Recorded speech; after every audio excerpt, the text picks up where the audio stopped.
We've all been there. You're stuck in a conversation with someone who is delivering their opinion with this absolute, unshakable certainty.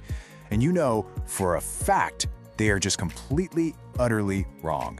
It's so frustrating, right? It's baffling. Well, today, we're going to break down the psychology behind why that actually happens. I mean, think about it. That one person who will argue with an expert, who will just double down on a mistake even when you show them the evidence clear as day. How is it even possible to be that confident and that incorrect at the very same time? It's a question that can drive you crazy. And here's the thing, it's not always just about someone being stubborn or arrogant, although yeah, that can definitely be part of it. There are these well-documented cognitive biases at play that actually warp a person's ability to see their own limitations. So let's dive into the first big one. All right, first up is a huge psychological concept you may have already heard of, the Dunning-Kruger Effect. Honestly, this is the absolute bedrock for understanding why some people simply cannot see what they don't know. Now, the crucial thing here is that it's a very specific kind of overconfidence that actually stems from incompetence. The less someone knows about a subject, it could be anything, grammar, chess, emotional intelligence, the less equipped they are to accurately judge their own skill.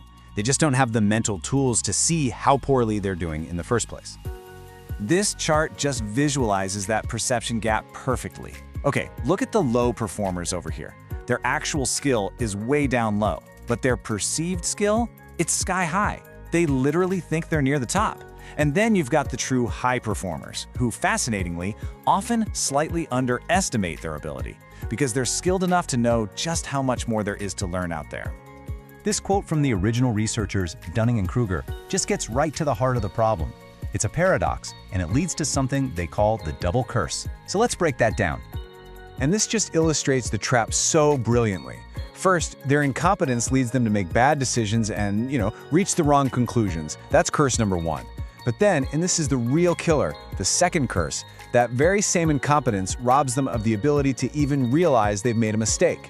They can't see their own errors because they don't have the expertise to spot them. So, the Dunning-Kruger effect creates this massive blind spot.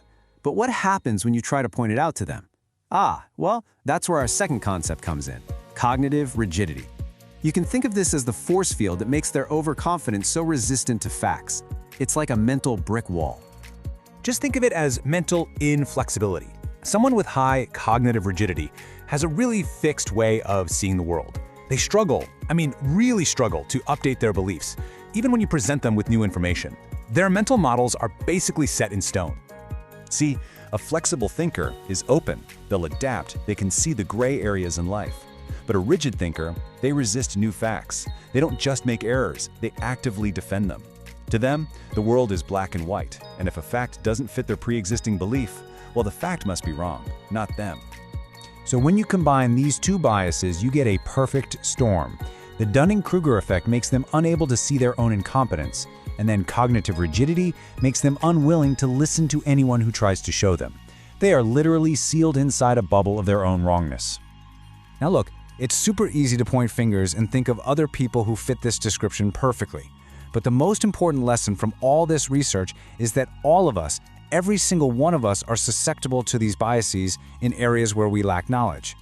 So how do we guard against our own potential blind spots? So what can we do? Well, first, if you're new to something, be deeply skeptical of your own confidence.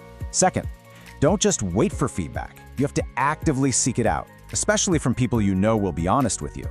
Third, and this is a big one, learn to love the phrase, "I don't know."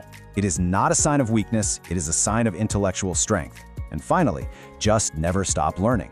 The more you know, the more you realize you don't know. And that is the absolute best antidote to false confidence. And that leaves us with one final pretty challenging thought. The very nature of this bias means the people who are most affected by it are the least likely to know it. It's a paradox that should really encourage a little humility in all of us. So the question to leave you with is this: what are you doing to check your own blind spots? Thanks for joining me.